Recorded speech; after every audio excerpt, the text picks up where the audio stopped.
আসসালামু আলাইকুম ওয়া রাহমাতুল্লাহ। বন্ধুরা, আশা করি আপনারা সকলেই আল্লাহর অশেষ রহমতে ভালোই আছেন। আমিও আল্লাহর অশেষ মেহেরবানিতে ভালো আছি। বন্ধুরা, ইসলাম অনলাইন একাডেমির পক্ষ থেকে অনেকদিন পর এক্সেল ফর্মুলা এন্ড ফাংশনের নতুন আরেকটি টিউটোরিয়াল নিয়ে হাজির হয়েছে আমি মোহাম্মদ নুরুল ইসলাম। বন্ধুরা, আর এই দীর্ঘ অনেক দিনের কারণ ইতিমধ্যে আপনারা অনেকেই জেনে গেছেন যে আমার চোখের সমস্যার কারণে দীর্ঘদিন টিউটোরিয়াল দিতে পারিনি। অর্থাৎ দেখুন, এই যে প্রথমে যে চশমাটি আমি ব্যবহার করতাম, এটি দিয়ে কাছের এবং দূরের লেখাগুলো আমি পড়তে এবং দেখতে পারতাম, কিন্তু চেয়ার থেকে কম্পিউটার যে দূরত্ব, সেই দূরত্ব ভালোভাবে বোঝা যাইতো না। বিধায় আমার চোখে দেখছেন নতুন আর একটি চশমা। এটি গতকালকে ডাক্তারের পরামর্শ অনুযায়ী শুধুমাত্র কম্পিউটার ইউজ করার জন্য এই চশমাটি নিয়েছি। এর জন্য আমার টিউটোরিয়াল দিতে দেরি হয়েছে এবং অনেকে কমেন্ট করেছেন, সেই কমেন্টগুলোরও রিপ্লাই করতে পারিনি। ইনশাল্লাহ আগামীতে কমেন্টগুলো রিপ্লাই করার চেষ্টা করব। তো আজকে আমি এক্সেলের যে ফর্মুলা নিয়ে আলোচনা করব তা হচ্ছে CHAR ফর্মুলা বা ক্যারেক্টার ফর্মুলার সংক্ষিপ্ত রূপ হচ্ছে CHAR ফর্মুলা। তো এই CHAR ফর্মুলাটি কেন আমি আলোচনা করব আজকে, যেহেতু আমি আগামী পর্বে আপনাদের মাঝে একটি প্রজেক্ট ভিত্তিক টিউটোরিয়াল শেয়ার করতে যাব, আর সেটি হচ্ছে কিভাবে আপনি ডায়নামিক অটো টেস্টমোনিয়াল তৈরি করতে পারেন সেটি। দেখুন, আমরা যদি এই টেস্টমোনিয়ালটি খেয়াল করি, এখানে দেখুন নাম রয়েছে, এখানে মাদার্স, এখানে রোল এবং রেজিস্ট্রেশন নাম্বার, এবং এখানে জিপিএ কোন গ্রুপ সেটি রয়েছে। এটি হচ্ছে স্টুডেন্ট কপি, এটি হচ্ছে অফিস কপি। এবং দেখুন, আমি যদি ডাটা এন্ট্রিতে যাই, এখন যদি আমরা নতুন একটি ডাটা এন্ট্রি করবো, দেখুন এই ডাটা এন্ট্রিতে গিয়ে আমরা এখানে একটি নাম আপনাদের শুধু দেখানোর জন্য লিখছি। আমি লিখলাম 1 2 3 4 5 6। তো এখানে আমি রেজিস্ট্রেশন নাম্বার, যাই হোক আপনার ইচ্ছা মতো একটি নাম্বার, রেজিস্ট্রেশন নাম্বার দিয়ে দিলেন এবং এখানে আমি নাম লিখলাম। তো আমি এখানে একটি নতুন নাম এবং তার একটি তথ্য এন্ট্রি করলাম। এন্ট্রি করার পর এখন দেখুন, আমি যদি এই রোলটা দিই, এখানে শুধুমাত্র রোলটা দেবো। দেখুন, আমরা খেয়াল করি এখানে যে রোলটা রয়েছে 1 2 3 4 5 6 7 8 এই পর্যন্ত।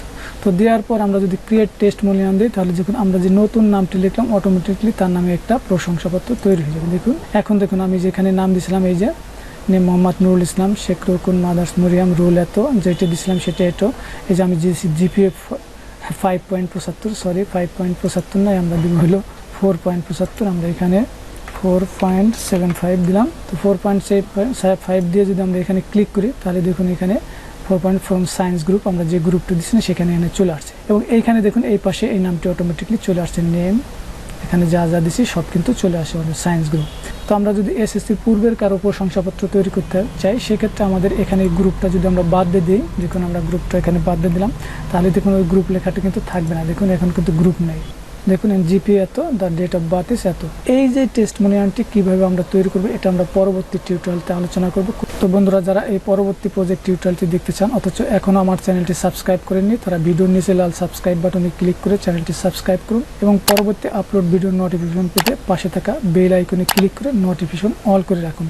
তাহলে যখনই আমি কোনো নতুন ভিডিও আপলোড করব, আপনি এর নোটিফিকেশন পেয়ে যাবেন, ফলে সেখান থেকে দেখে নিতে পারবেন। তো বন্ধুরা, যেহেতু আমরা এটি পরবর্তী টিউটোরিয়ালে আলোচনা করব, তো এই বিষয়ে আর কথা না বলে আমরা আজকের যে ফর্মুলা নিয়ে আলোচনা করব সরাসরি সেখানে চলে যাব। তো বন্ধুরা, আজকে যে ফর্মুলা নিয়ে আলোচনা করব CHAR ফর্মুলা বা ক্যারেক্টার ফর্মুলা। তো এটির যদি আমরা প্রপার ব্যবহার করতে পারি, তাহলে আমরা কিন্তু অনেক কঠিন কাজ খুব সহজেই করতে পারবি। তার আগে যদি আমরা দেখুন এইখানে বিভিন্ন ক্যারেক্টার বা সিম্বল রয়েছে। এই ক্যারেক্টার বা সিম্বলগুলো আমরা যদি কোনো ফর্মুলার মধ্যে ব্যবহার করতে চাই, সেক্ষেত্রে আমরা এই CHAR ফর্মুলাটি ব্যবহার করব। কিন্তু আজকের যে ব্যবহারটা আমরা দেখব সেটি হচ্ছে সবচেয়ে গুরুত্বপূর্ণ। যে বন্ধুরা, আমরা অনেকে কিন্তু এক্সেলে লাইন ব্রেক করতে পারি না। যারা আমরা মাইক্রোসফট ওয়ার্ড ব্যবহার করি, সেখানে আমরা কিন্তু লাইন ব্রেক করার জন্য এন্টার চাপলেই কিন্তু আমাদের এক লাইন থেকে পরবর্তী লাইন আমরা যাইতে পারি। কিন্তু আমরা যদি এক্সেলে দেখুন এন্টার প্রেস করি, আমরা যদি এখানে কিছু লিখে আমরা যদি এন্টার প্রেস করি, তাহলে দেখুন নিচের সেলে চলে যায়। সেক্ষেত্রে আমরা লাইন ব্রেক করার জন্য এক্সেলে এক লাইন লেখার পর আমরা যদি অল্টার এন্টার প্রেস করি, তাহলে কিন্তু লাইন ব্রেক হয়। এখানে দেখুন নেম, ফাদার্স নেম এবং মাদার্স নেম, এই তিনটি নাম আমরা একটি কলামে লাইন ব্রেকের মাধ্যমে আনছি। এবং এটি কীভাবে আনছি?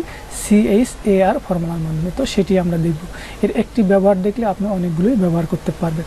আমরা যদি এখানে দেখি, দেখুন এখানে প্লাস রয়েছে, এখানে যদি আমি মাইনাস দিই, এন্টার প্রেস করি, তাহলে দেখুন এখানে যে 45 সেটি কিন্তু দেখা যাচ্ছে। এটা আমরা কোড ফর্মুলা ব্যবহার করছি, এটা খুবই সহজ। দেখুন এই যে এখানে রয়েছে কোড। তো কোড ফর্মুলার মাধ্যমে আমরা কোন ক্যারেক্টার বা কোন সিম্বলের কোড কত সেটি আমরা বের করতে পারবো। আর এই CHAR ফর্মুলার মাধ্যমে আমরা কত কোডের কোন ক্যারেক্টার বা কোন সিম্বল সেটি বের করতে পারবো। তো দেখুন, এটি যদি আপনার প্রয়োজন হয়, এটি আপনি স্ক্রিনশট নিয়ে দেখতে পারেন। দেখুন এখানে কোন ক্যারেক্টার বা কোন সিম্বলের কোড কত সেটি আপনি এখানে দেখতে পাবেন। তো আমরা মূল শিটে গিয়ে এটির সঠিক ব্যবহার দেখি। তো এই শিটে দেখুন এখানে আমরা এই তিনটি নাম আমরা বিভিন্ন ফর্মুলার মাধ্যমে এখানে এনেছি, দেখুন আমরা এইগুলো আলোচনা করেছি। দেখুন এখানে দেখুন কনক্যাটিনেট এবং CHAR ফর্মুলা ব্যবহার করেছি। আপনি এই ফর্মুলাটি দেখুন, এটা আর আমি আজ দেখাবো না। এবং এখানে দেখুন এই 3টি নাম শুধুমাত্র আমরা অ্যাম্পারসাইন ব্যবহার করে এখানে আসছি, বা যেহেতু CHAR ফর্মুলা নিয়ে আলোচনা করবো, তা আজ আমরা সেই ফর্মুলার মাধ্যমেই দেখব। এজন্য আমরা এই দুটি কলামকে আমরা হাইড করে দিচ্ছি।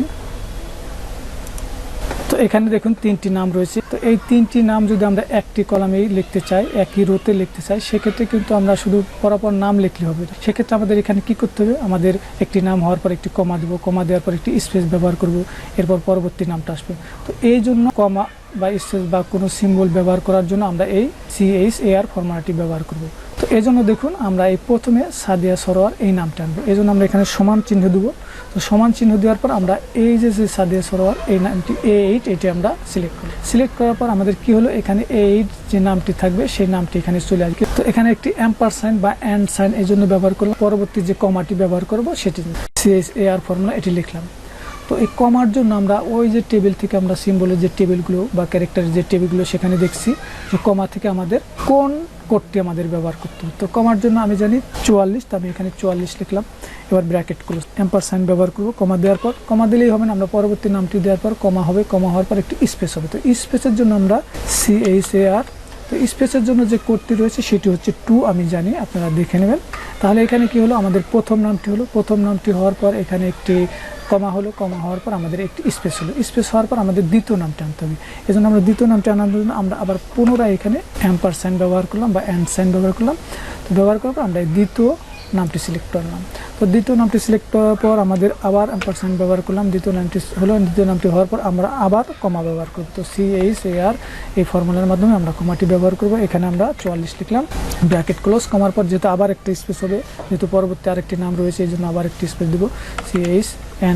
এখানে অ্যান্ড দিতে হবে, অ্যাম্পারসাইন এবং CHAR লিখলাম। লেখার পর যেহেতু আবার একটি স্পেস হবে এই জন্য স্পেসের জন্য 2 দিলাম। এবার ব্র্যাকেট ক্লোজ। এবার আবার অ্যাম্পারসাইন ব্যবহার করলাম, পরবর্তী তৃতীয় যে নামটি রয়েছে সেটি তো আনার পর আমরা কি করব, এবার যেহেতু এই নামটি আমাদের শেষ, আর কিছু আমাদের প্রয়োজন নেই। এবার যদি আমরা এন্টার প্রেস করি তাহলে দেখুন আমরা খুব সহজভাবে আমরা এই CHAR ফর্মুলার মাধ্যমে আমাদের এই দেখুন প্রথম নাম, এরপর একটি স্পেস হয়েছে, এরপর দেখুন দ্বিতীয় নাম, তারপর কমা হয়েছে, তারপর একটি স্পেস, পরে তৃতীয় নামটি হয়েছে। এবার যদি আমরা এই বাকিগুলো ফিল করে দিই তাহলে খুব সহজেই কিন্তু আমরা CHAR ফর্মুলার মাধ্যমে এই কাজটা আমরা করতে পারলাম।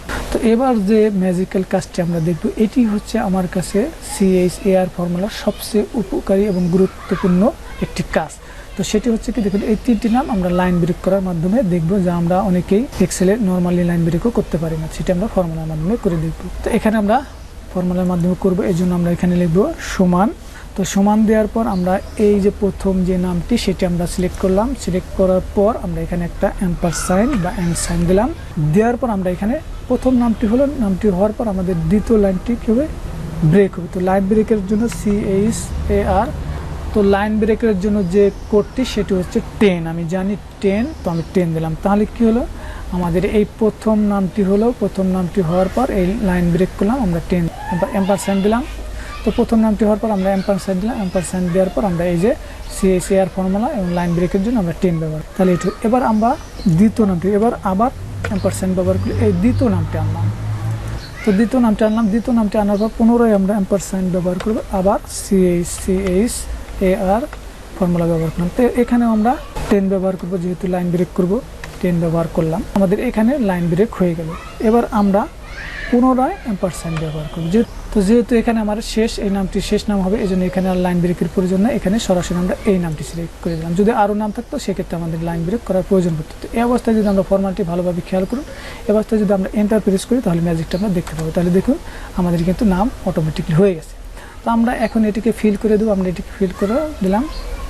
তো দেখুন অটোমেটিকলি এখানে লাইন ব্রেক হয়ে আমাদের কাজটি হয়ে গেল। তো বন্ধুরা, ভিডিওটি ভালো লাগলে অবশ্যই একটি লাইক করুন এবং কমেন্ট করে আপনার মতামত জানান। আজকের মতো এই পর্যন্ত, ইনশাআল্লাহ পরবর্তীতে কথা হবে অন্য কোনো সময় অন্য কোনো বিষয় নিয়ে। এতক্ষণ সাথে থাকার জন্য ধন্যবাদ। আল্লাহ হাফেজ।